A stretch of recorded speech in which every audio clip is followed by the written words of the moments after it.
দারিংবাড়ি থেকে সকালবেলা বেরোলেও site scene করে গোপালপুর পৌঁছাতে সন্ধে হয়ে গেছিল। বিচ লাগোয়া হোটেল আগে থেকেই বুক করে রেখেছিলাম। লাগেজটা কোনো মতে রেখে বিচে এসে ইরানি চায়ে গলা ভিজিয়ে রাস্তার সমস্ত ক্লান্তি যেন চলে গেল। গোপালপুর আসলে সানরাইজ দেখাটা কিন্তু মিস করবেন না। সূর্য ওঠার সঙ্গে সঙ্গে এই সমুদ্র সৈকতের রং বদলায়।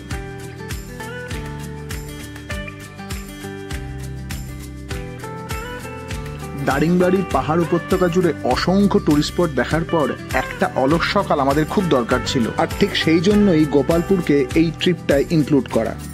সমুদ্রের স্নিগ্ধতা ও ব্যাপ্তির মাঝে নিজেদেরকে হারিয়ে কোথায় কিভাবে যে সময় চলে যাচ্ছিল তা আমরা নিজেরাও বুঝতে পারছিলাম না। রাতের কর্মব্যস্ত লাইট হাউসের দর্শন গোপালপুর ঢুকতেই পেয়েছিলাম, তবে দিনের লাইট হাউস কিন্তু গোপালপুরের ফ্রেমটাকে পিকচার পারফেক্ট করে তুলেছিল। সমুদ্র কিন্তু স্মৃতিরোমন্থন বা ছেলেবেলায় ফিরিয়ে নিয়ে যাওয়ার জন্য এক আশ্চর্য ওষুধ হিসেবে কাজ করে, আর সেই ওষুধ সেবন করে আমরাও লেগে পড়লাম ছোটবেলার পুরনো স্মৃতি, অর্থাৎ সেই স্যান্ড ক্যাসেল বানানো। আমরা বিচ সংলগ্ন হোটেল নেওয়ার দরুন বিচে না আসলেও যেন মনে হচ্ছিল আমরা সমুদ্রের পাড়েই দাঁড়িয়ে আছি, তবে তা সত্ত্বেও যতটা কাছাকাছি আসা যায়।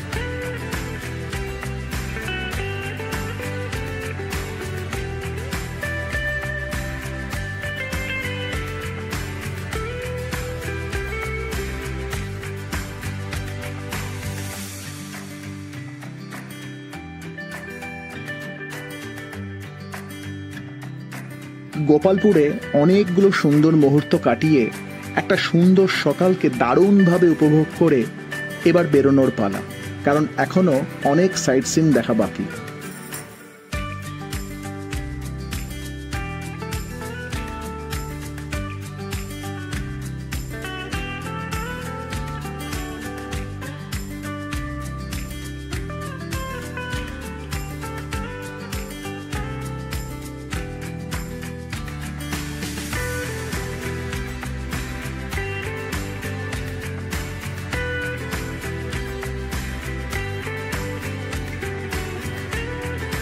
মর্নিং সবাইকে। আজকে আমরা কালকে রাতে গোপালপুর এসেছিলাম, তো এখন আমরা গোপালপুর থেকে বেরিয়ে যাচ্ছি সাইট সিনের জন্য। তো আমরা এখানে মূলত ট্রাভেলসের থ্রুতে এসেছিলাম, সেটা হচ্ছে নীলমণিদার সাথে। আপনারা নীলমণিদার সঙ্গে যোগাযোগ করতে পারেন।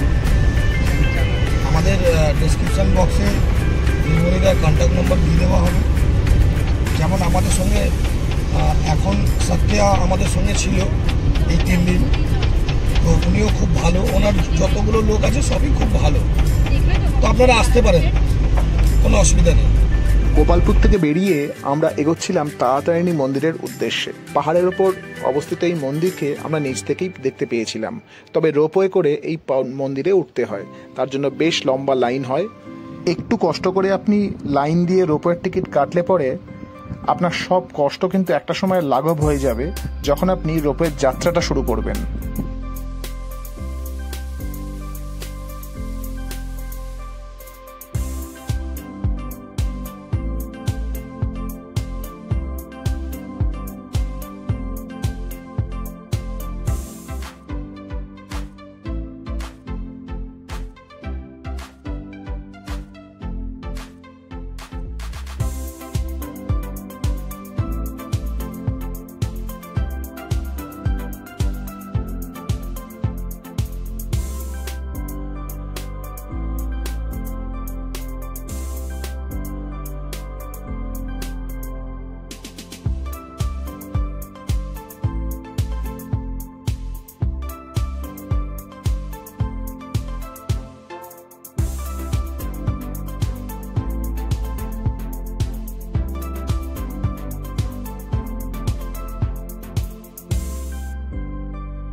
ঋষিকুল্লা নদীর ধারে অবস্থিত এই তারাতারিণী মায়ের মন্দির।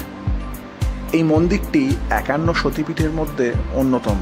শুধু তাই নয়, 4টি আদি শক্তিপীঠের মধ্যেও অন্যতম এই তারাতারিণী মন্দির। পুরাণ মত অনুযায়ী শ্রীবিষ্ণুর সুদর্শন চক্র দ্বারা খণ্ডিত হয়ে সতী মায়ের স্তনযুগল এই স্থানে এসে পড়েছিল এবং তারপর থেকেই 51 সতীপীঠের মধ্যে অন্যতম সতীপীঠ হিসেবে গ্রাহ্য হয়ে থাকে এই তারাতারিণী মায়ের মন্দির। এই মন্দিরের স্থান মাহাত্ম্য যতটা আছে, বাড়তি পাওনা হিসেবে এখানে এলে আপনি ঠিক ততটাই প্রাকৃতিক সৌন্দর্য উপভোগ করতে পারবেন। তন্ত্র সাধনার সঙ্গেও এই তারাতারিণী মন্দিরের এক বিশেষ সংযোগ ছিল। লোকশ্রুতি, এখানে একসময় নরবলি পর্যন্ত দেওয়া হতো, পরবর্তীকালে তা পশুবলিতে রূপান্তরিত হয়। তবে আজ এর প্রচলন অনেকটাই কমে গেছে। পৌরাণিক স্থান মাহাত্ম্য, প্রাকৃতিক সৌন্দর্য ও মনোরম পরিবেশ, এই সব কিছু একসঙ্গে পেতে অসংখ্য পর্যটকের সমাগম হয়ে থাকে এই তারাতারিণী মন্দিরে।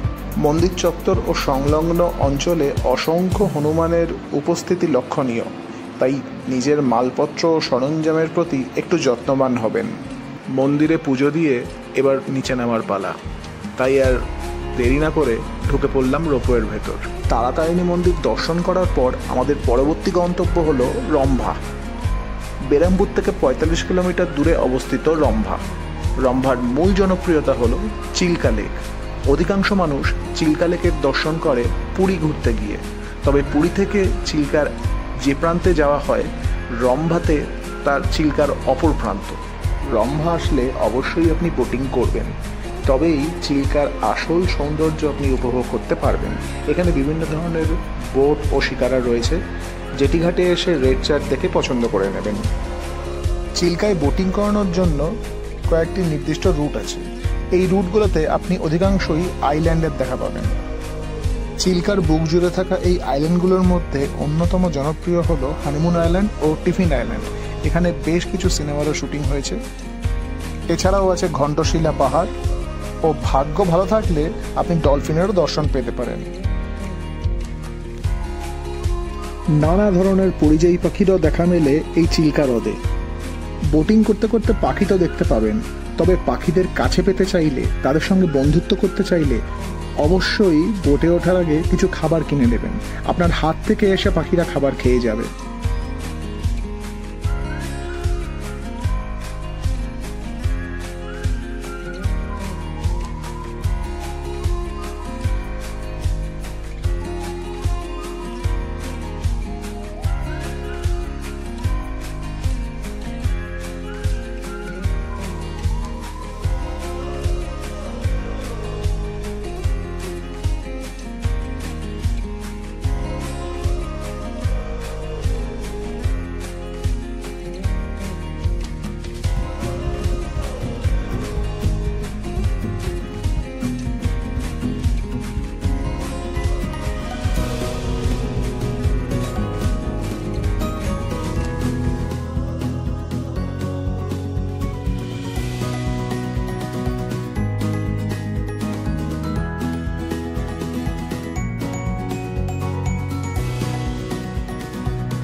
চলার পথে আমাদের বোট চালক দাদাই গাইড হিসেবে পুরো এলাকাটার সঙ্গে আমাদের পরিচয় করিয়ে দিচ্ছিলেন।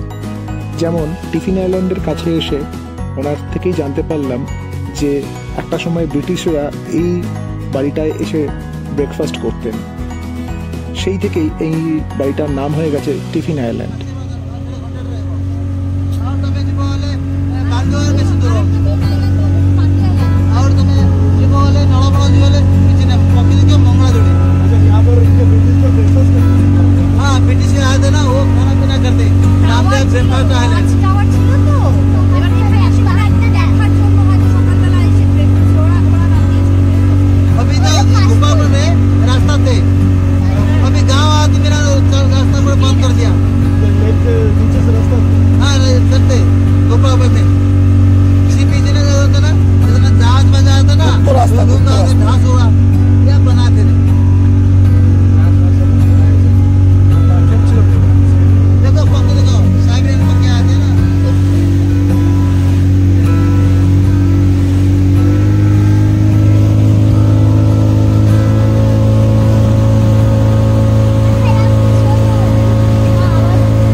এরপর আমরা এগিয়ে এলাম হানিমুন আইল্যান্ডের পাশে। এটার কেন এই নামকরণ করা হয়েছে সেটা ঠিক পরিষ্কার হলো না, তবে জায়গাটা বেশ সুন্দর লাগলো এবং এখানে ময়ূর দেখতে পেলাম।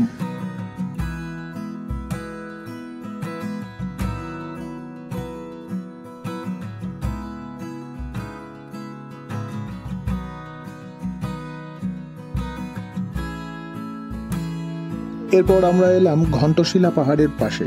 এখানে ছোট্ট একটা শিব ঠাকুরের মন্দির আছে। শোনা যায় মাঝে মধ্যে নাকি এখান থেকে ঘন্টার আওয়াজ ভেসে আসে, দূর থেকে সেই আওয়াজ শোনা যায়।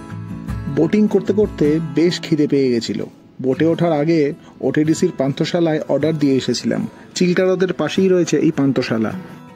ওটিডিসি পান্থশালায় শুধু খাওয়া নয়, আপনি চাইলে এখানে থাকতেও পারেন, রয়েছে সেই ব্যবস্থাও। চিল্কা ভ্রমণ তো আমাদের দারুণভাবে হলো, এবার ফেরার পালা। চিল্কা ভ্রমণের সঙ্গেই শেষ হলো আমাদের Daringbadi Gopalpur 3 night 4 day series. দেখা হবে, কথা হবে অন্য কোনো ভিডিওয়ে।